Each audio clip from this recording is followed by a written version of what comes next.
Welcome back to the Journey Podcast with your host, me, Tia Mitchell.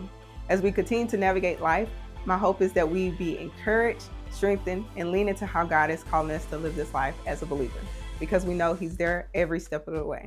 So I hope today's episode blesses your life and grows you close to God. Hope you enjoy. Here we go, baby. Wow, okay. Yeah. Welcome back, guys, to another season of the Journey Podcast. It's kind of crazy that it's season 2, but here we are. And I got my lovely friend here, Gabby. Y'all remember Gabby from last time? Let's welcome Gabby back. Thank you. Thank you. Good to see you again. Yes, for the people in the back. Yeah. Amen. For our audience. Yes. So it's been like crazy to even think about coming into another season and think, dang, like, when I said yes way back, it really meant yes. And to have another season of like podcasting is nerve-wracking for me, for one. But I literally had to go through this time of like, okay, you have to keep going. Like, I've been feeling promptings from the Lord to pick back up. And because it has been a minute since I put out the last episode, but it's been a journey to get back here to film. Yeah. How you been? What you been up to? Well, I will say that the journey back is fitting, since that is the name of your podcast. Yeah. Well, I do have a question, and then I'll answer your question. When you're looking back on, when was it like this time last year that we were filming the intro for season 1? When was that? What month? Oh my, Gabby, you coming with some questions. I know, hard, heavy hitters here. When did we record last year? We were at Taylor and Justin's. Yep. Was it around this time? It had to be, because that came out. Yeah. In January? February. I mean, you would know better than I know. I feel like it was likely around this time when we started filming last year. Yeah, I think so. Okay, so if you think back last year, this time right before season 1, you think back this year, and we talked about before, like, what it looked like to do something scared, like to be like, I'm nervous about this, and letting the Lord walk you through it. Has this, going in and prepping for season 2, been any easier?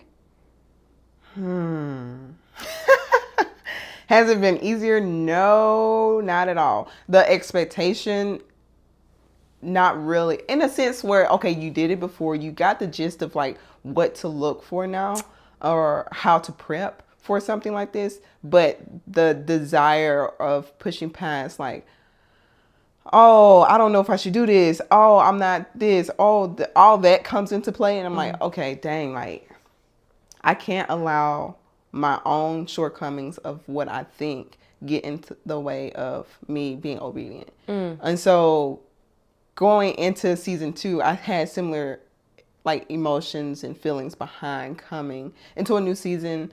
But overall, I'm like, okay, Tia, like, I was praying before all of this, and I was like, just walk around in a circle, like, Lord, it really ain't nothing about me. I can't do anything if you, like, anything I put my hand to is meaningless if you do not do anything with it. So with that mindset, I'm like, okay, I'm literally talking myself up. I'm like, I don't know. I'm still scared. Like, I've been watching a lot of pastors or people that had to do things that they were unsure of, like uncomfortable, like nervous, fearful, but they did it anyway. And so it's like, you have to continue to do the things that make you feel uncertain, because the things I'm confident in, oh baby, I'm doubling down because I know I'm confident in it. But the things that I'm like, oh no, I don't know about this now, that is the place where the Lord can really be seen in your life.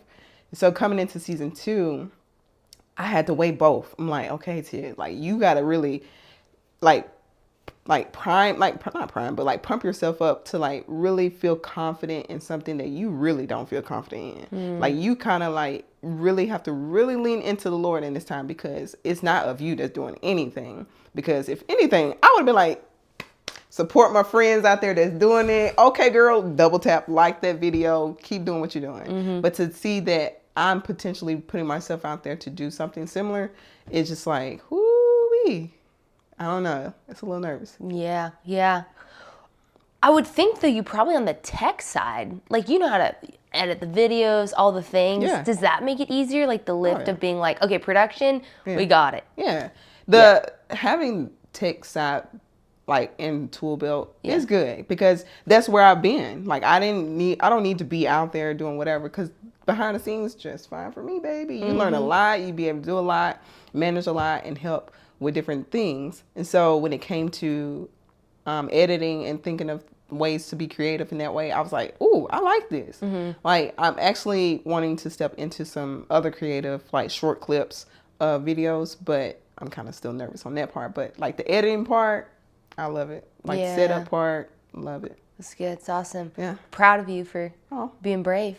Yeah. Thank you. Well, way to go. Way to be you. here. Aw. Yeah. Give it up for Tia. Let's go. To answer your question, what's been up with me? Oh my goodness. Well, currently present day, I decided to go on a run yesterday, a longer run. Yeah. Yesterday was Thanksgiving, for those who don't know, because this podcast will not be coming out the day after Thanksgiving. It won't. You'll see it at the top of the year. And I decided to do my own turkey trot. I was driven by... Wait, your own? I thought you was doing like a... No, I didn't want to pay for anything. Hey. And I said, but I was like, I love being outside. It's a beautiful day. Oh. And the leaves have fallen a lot, but they're still kind of everywhere. It's nice. A little crunch under your feet when you're running. And I was like, I want to do something outside. I want to do something kind of challenging, and I want to move my body. Okay. And I didn't go home for Thanksgiving, so I had a pretty open day. I had a meal or two planned with some friends. But anyways, I haven't run like that in a while, and your girl is sore. Yesterday, you should have seen me. I was hobbling. You know, it's like you've done something, and then you stretch good before? I could have stretched better, but I don't think it could have overcome, like, I haven't been running, and then I ran a significant distance, and my body feels like if you haven't been running, then you ran a significant distance for multiple hours, and then you're really sore. So, if any of y'all see me around Publix or something in Nashville today hobbling, don't say anything. Let me be. Let me hobble. Ma'am, do you need some help? Ma'am. Yeah, I'll be like, no. Let me be. We got to work out the lactic acid. So that's good. Moving my body these days. I've been really into stretching, though, lately. Yeah, no, it feels I don't know if it's because I'm, like, later half of my 20s, but, like, my value on stretching, taking care of my back, like, all that, like, I have a high value on it now. I have a little stretch routine, roll it out. I'm always like, y'all stretched yet?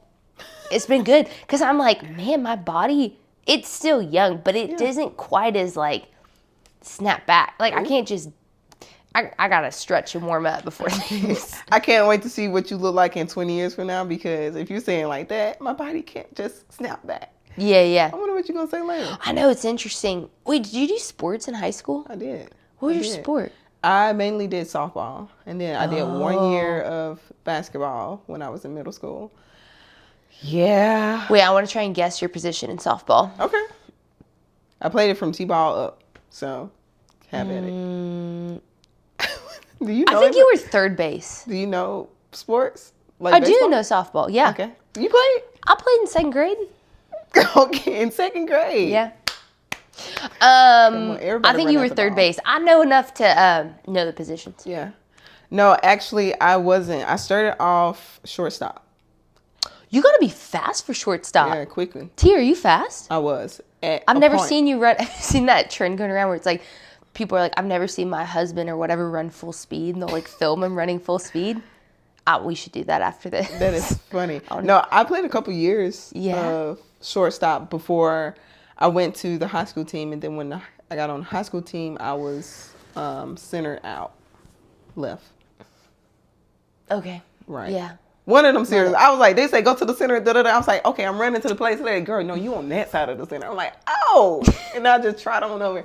Girl, them left and rights, man, my left and right didn't like. It's tricky. You're like left from the pitcher, left from me, or what is it? It was not. Well, I asked because I did sports growing up, and I feel like I put some wear and tear on my body that I'm like feeling now. Not that I wouldn't have to stretch at this age, but I'm like, I feel like there's some consequences to doing sports really intensely. Yeah. When you're a little kid, just a little nugget. No, a real nugget, man. Yeah. Stretching. And then, well, I don't even know if I've told you this, but so I have a sister who's 10 years younger. Mm-hmm. So our birthdays are 4 days apart in December. Oh. And she has wanted to for years. We've talked about it, but again, she's only 19, so she'll be 19.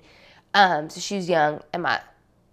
Anyways, she wanted to go skydiving for her birthday, so we're going skydiving the day after Christmas. Girl, let me tell you. Tandem, of course. Tandem. Look, Gabby is gonna try all the extremes. She's a triathlon, right? I The suppose. Ironman, right? I Is suppose. that not what it is? Yeah. She's going to different countries doing the Camino, walking 500 plus miles, and I'm just like, campfire? But there's, that's why we have teams. That's why we have different people in the friend group for it to be balanced. For sure. I love a campfire. For sure. I think. Also, Tia, I think you would have loved the Camino and you could have done it. I could have did a good amount, but I ain't doing 5. The Lord will have to be with me for real. I feel like this is what I think would happen. This is my assumption. But again, I've never been on an extended outdoor trip with you, so I don't know what happens. You like see a outdoors. different side. Yeah, I know you do. And you get a shower every night. This is what I think. I think the first week, I think you love it. I think week 2, you might be like, why the heck am I out here? Oh my gosh, Gabby wrangled me into this. I don't want to be here.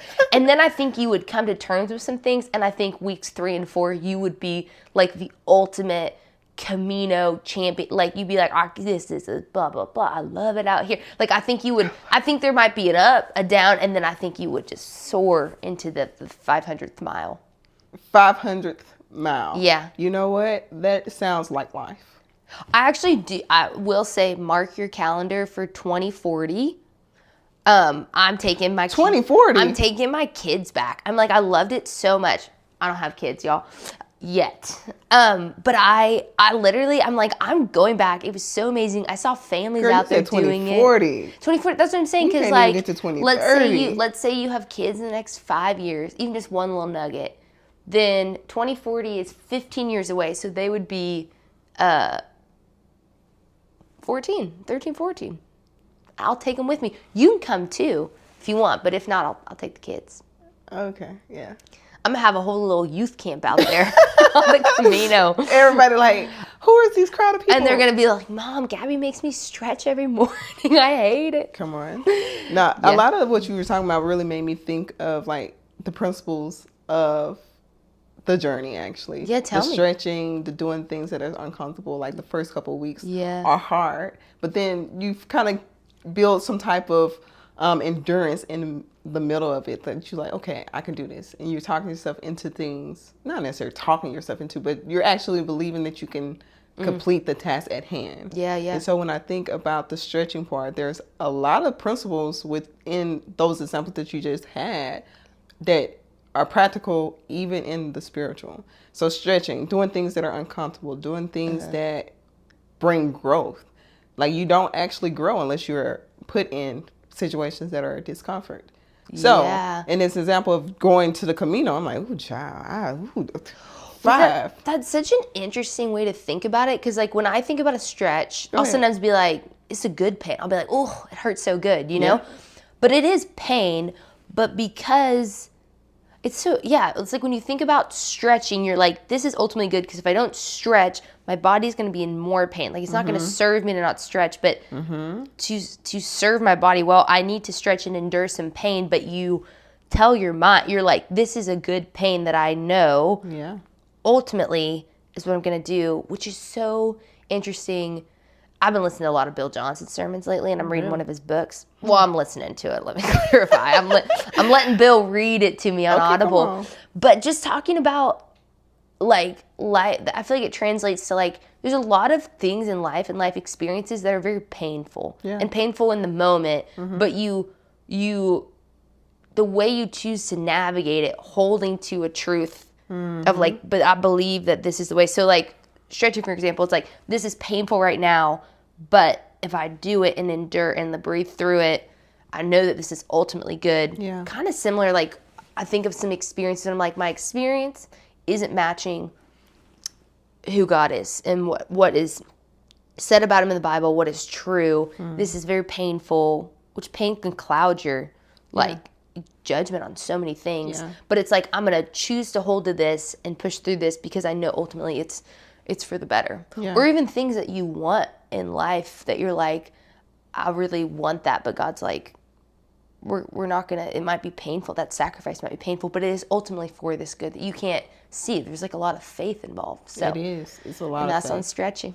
It is. That's part of the stretching. Yeah, Stretching yeah. your faith, being able to kind of coexist with the man in the Bible, like, Lord, I do believe, but help my unbelief. Yeah. It's like those areas of your life where I'm like, okay, Lord, I'm pursuing you. I'm trying to navigate this space and area that you're calling me in, whether it is a solemn season or whether I am like completely by my own in like a wilderness, or am I around a lot of people and there are like success or whatever your terminology or adjective for that situation that you're currently in. I think it's important to see God in every aspect because he's always there. And so just because this part of my life is hard and challenging does not mean that sometimes it doesn't mean that I did something wrong, but more so like I need to see God's character in this because he is still good. He is still holy. He is still worthy of all the things that I could do, breathe, or say for him, or just to be with him. But to know that the challenging times of life is unto something. I think about the pruning things. People don't like pruning. I don't like pruning. Don't touch me, Lord. But it's like, no, Tia, you got some of this and you need to cut that off. So cut away the things that are not benefiting my life for ultimately what you were trying to do through me. So stretching, having faith, keep going, endurance. Yeah. That's what the game is. It's endurance. What would you say is a current or in this like most recent season stretching that you've been going through, spiritual stretching, where you're like, man, this has been painful, but this is what I'm choosing to believe about it? Yeah. I think a lot of it stems from my childhood stuff and overcoming those lies and thoughts that kind of have been like dormant for a minute, but now that it's time to partner with the Lord in certain things, it's like those things are like, oh, but remember this, or you're not this, or a lot of comparison, honestly. And so a lot for me has been like trying to fight through the lies and find the truth and still walking in some type of confidence in the Lord that, hey, whatever he wants to do through my life, I need to partner with him over the believing the lies and settling for not being active in doing the things. So not being obedient. Those are some things that came to my mind for sure. Say the question one more time. Oh, the question was, what is some stretching in that metaphor we just used about physical stretching and spiritual stretching? Yeah. What's something you've been stretching in where it's painful, but you know it's for this thing? It could be sacrifice. It could be something you're growing in. Yeah. I mean, I feel like the podcast example is a great one. For sure. Like, yeah, this is hard. The podcast, honestly, it's like, people like secondary. I wonder if is there a thirdary, because it's not like a. I think isn't the word tertiary? Tertiary? Wait, is that right? I don't know. Tertiary? People let us know if it's right. Is that right? Then what would be four?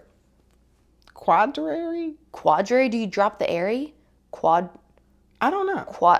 I need to look this up. We'll look this up. Well, the podcast itself is not something that is like the end goal. So for me, I still have things that in my mind that I'm like still pursuing, like with missions and stuff, and seeing how that actually plays out through my life and how social work plays out through my life, and just being able to show up in those areas that I truly care about and actually are tangible with people, that it matters more that than, I don't want to say the podcast does not matter, because it does. You never know what the Lord may do through it.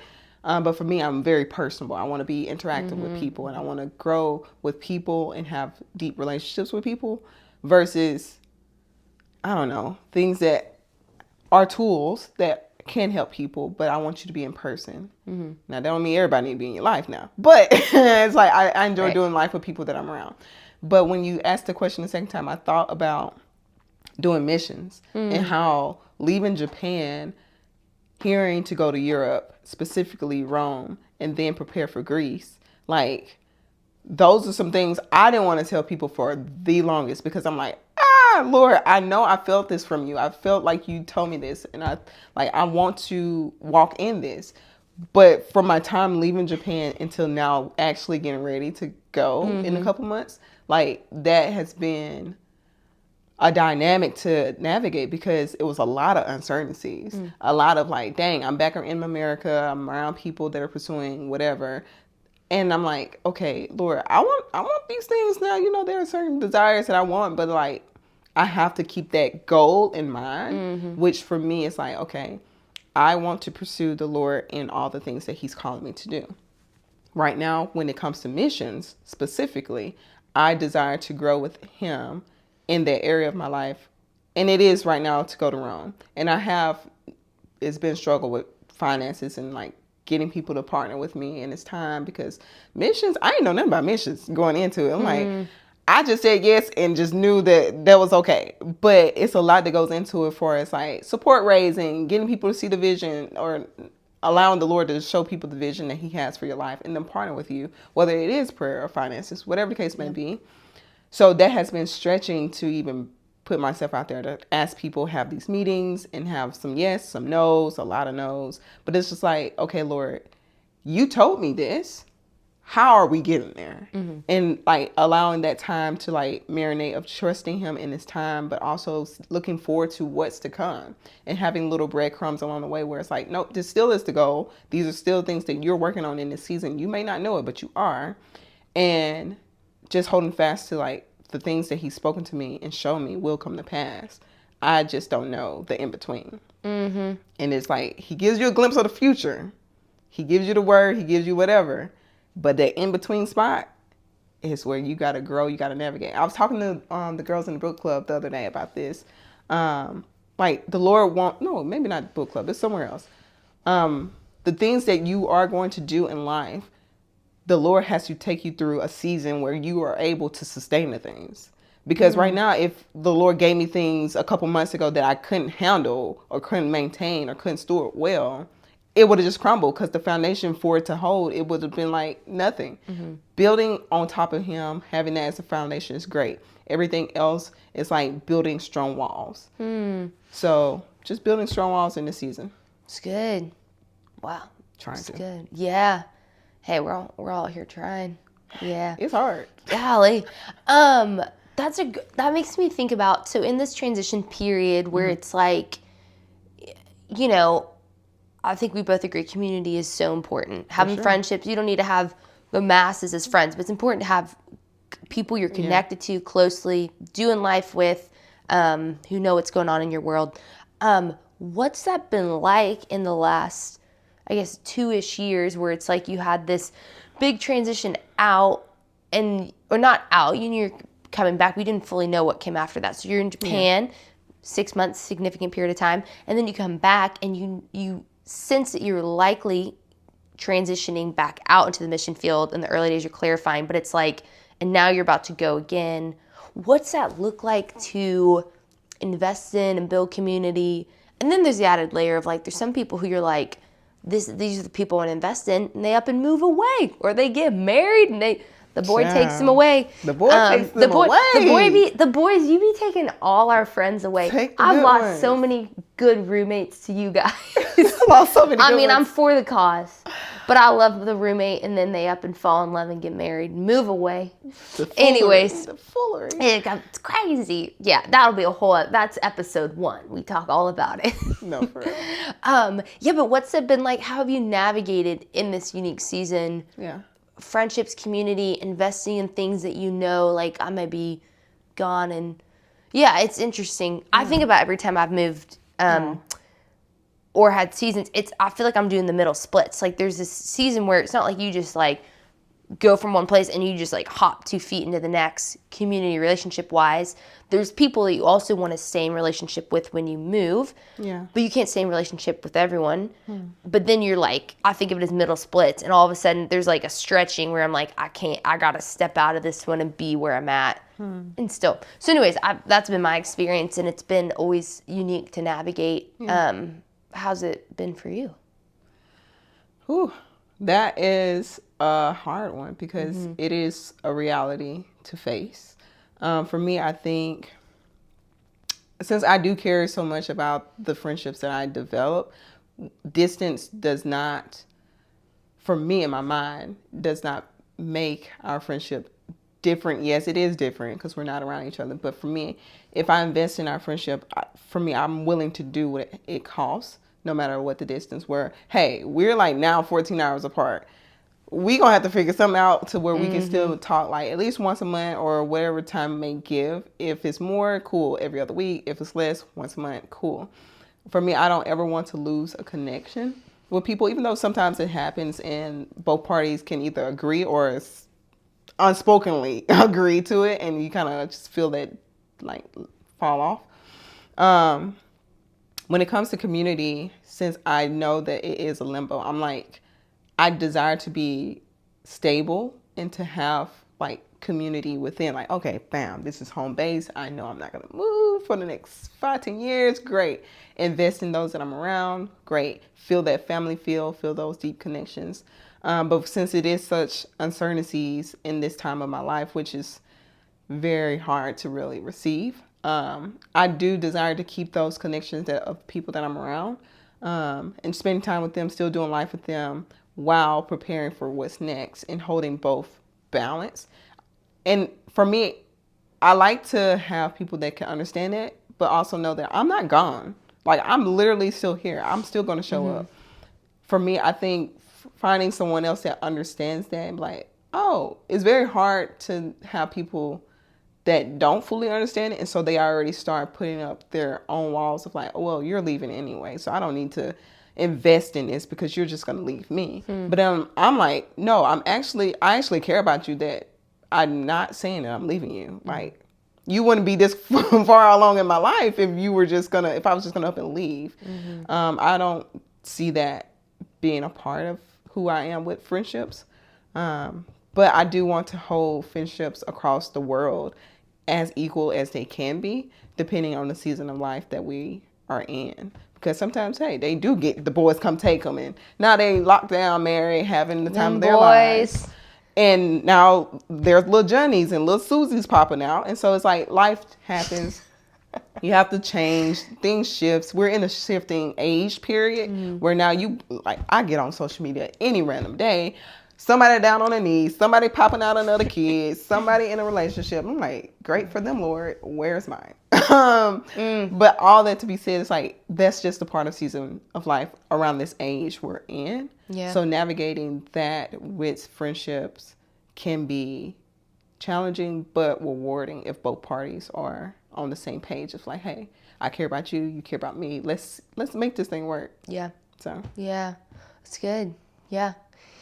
It is interesting. Like, I think about so many of my good friends they got married in the last several years. They're having their first round of kids, and golly, that's a lot. Like, it makes sense while we're unable to like connect as often as we could, because it's like, I'm like, you have a 6-month-old at home. Like, the time that you used to have that was a gap in like a busy schedule that we would hop on the phone.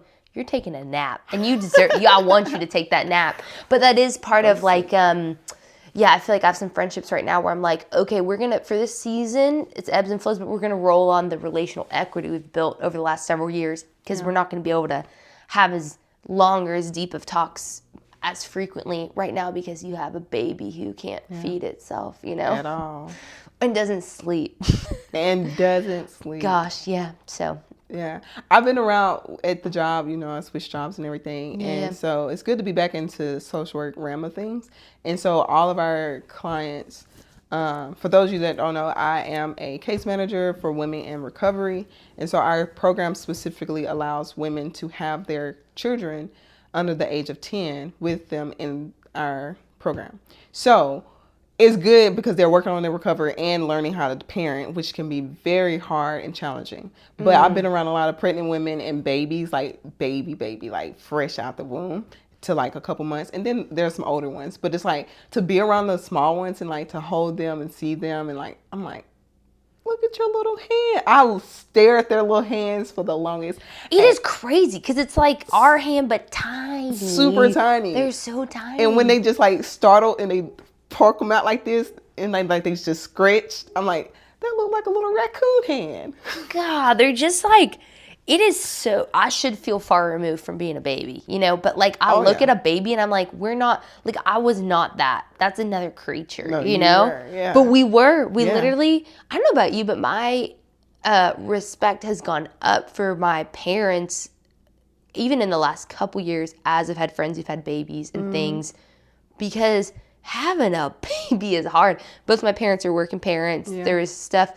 And I was like, golly, I was like, you literally fed me every day of my life. Growing up, you held me. Like, I wouldn't be alive. Yeah. And, yeah, it's so interesting. I like want to go shake my dad's hand and be like, thank you for feeding me as a baby. You sustained me. He'd be like, that's weird. What brought this on? I'd be like, I just been doing some thinking. I'd be like, it's not weird, Dad. It's only weird if you make it weird. Thank you. That is fun. You know what I'm saying, though? It's like when you look at this little baby that can do anything for itself. Yeah. It's interesting. Yeah. I've had a lot of friends who I feel like their faith has taken on an added dimension as they've become parents and understanding the father love and care of God, which is cool. Yeah. Yeah. To know that we're his baby. We're his baby. How much his baby more? Girls. His baby girls. How much more would he care for us if you people are evil? And you think you can do good, how much do you think your Father in heaven will do for you? Hey, I'll take that. Hey. A lovely reminder. That's a good, in full circle. It's like when you're in the painful spiritual stretch and you're like, this doesn't feel good, but being like, okay, that's a book I'm reading about. It's the Bill Johnson one. What is it? Removing the Sting of Death. So it's a heavy book, but it's so good because he's just talking about losing his wife to cancer and what that was like, and in the midst of, pain that's even hard to describe, what he chooses to believe about God. And so he talks about how he chose to believe and still chooses to believe that God is a good father in those verses like that. Yeah. In the midst of pain, which is so good to remember of like, we got it, because life's gonna come hit us all. So it's like you gotta be clinging to those truths, that's good. Yeah, it's really good. So that's pretty much what the continuation of this time period of going into season 2 is like. Going through life, yes, you're gonna have fun times, you're gonna have good times, like all those are great. It is absolutely positively what we all want to live for. The fun things, the good things that make us feel way, way high. But at the same time, when reality hits, how are we going to navigate our lives? How are we called to navigate our lives? Yeah. And so I just want this to be like a tool for people to like encourage. If anything else, it's just to be an encouragement. I'm not out here trying to just shoot people down, but just like, hey, there are some hard truths in the Bible, and then there's some like, okay, that feels good. But them hard truths are the things that we need to manage, like a balance of it. Like, don't be too, loving Father, his wrath. No, like, it's like both and. God is more than we can even think. And this is just a small glimpse of him in reality. But it shows a lot in him. It's so dense that we can allow our lives to really rest on the truth, but also get glimpses of who he is as much as we can in this lifetime. We're going to spend eternity trying to figure things out. And even then, we probably won't. But to hold life as fun, finding the joy in the moments, being in the moment, but also seeing where we are needing to grow, cut off things, change our habits to look more like him. It's the sanctification process. And so this is just an encouragement zone. It's like going to Planet Fitness, like this is judgment-free zone. Yeah, like this is like an encouragement zone. If it is some hard truth, take it to the Lord. I can't speak on none of that. Because I was reading, I was watching this video today, and this girl was like talking about her haters on her whatever. And so she read a scripture. She was like, you are of your father, the devil. I said, dang, like it's just crazy. Like there are some truths in this thing that like, it's hard to swallow sometimes, but definitely read it in context before you throw it out. You are of your father, the devil, and you do his will.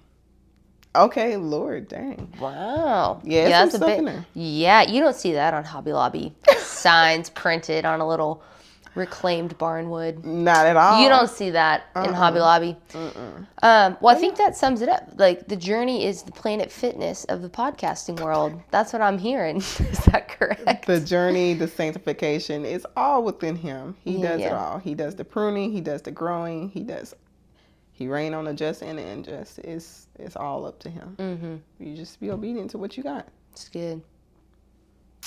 Yeah. Love it. So, guys, Gabby, I think we're coming to the end of this time. I hope you have enjoyed listening to this conversation. Hopefully you got something out of it. Take whatever you feel like back to the Lord and just process with him, because ultimately it's up to him to speak to you, to grow you, to mature you in the faith. And so we're just here as community and as fellowship for believers and unbelievers. Hey, we welcome all. You know, the Lord can do a lot of things. So yeah, I thank you for joining us on this very first episode of season 2 of the Journey podcast. And I just hope that you are blessed and encouraged. But like, I can't leave you to go by yourself. We got to pray this thing out and then, hey, enjoy the rest of your day. So Lord, thank you for this time. Lord, I thank you for all that you have spoken through Gabby and I in this time. I thank you that you will be seen and you will be glorified through our lives. In all the areas, continue to allow us to just submit to you and just come before you humble. We may never be perfect in this lifetime. We won't be perfect in this lifetime, but you still choose us, and that's where your grace and your mercy resides on our lives.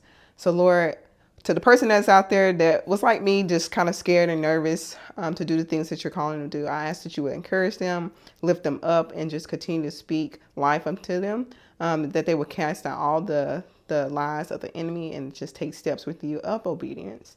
So yeah, Lord, I thank you that you are good, you're faithful, and you're kind, and I ask that you bless the hearers of this word, and yeah, that they have a good day. So yeah, have your way in their lives. In Jesus' name I pray. Amen. Amen. All right, guys, that's it for this episode. Stay tuned for the next couple of weeks when I will be dropping out extra episodes. But yeah, this is season 2. Until next time, have a good one.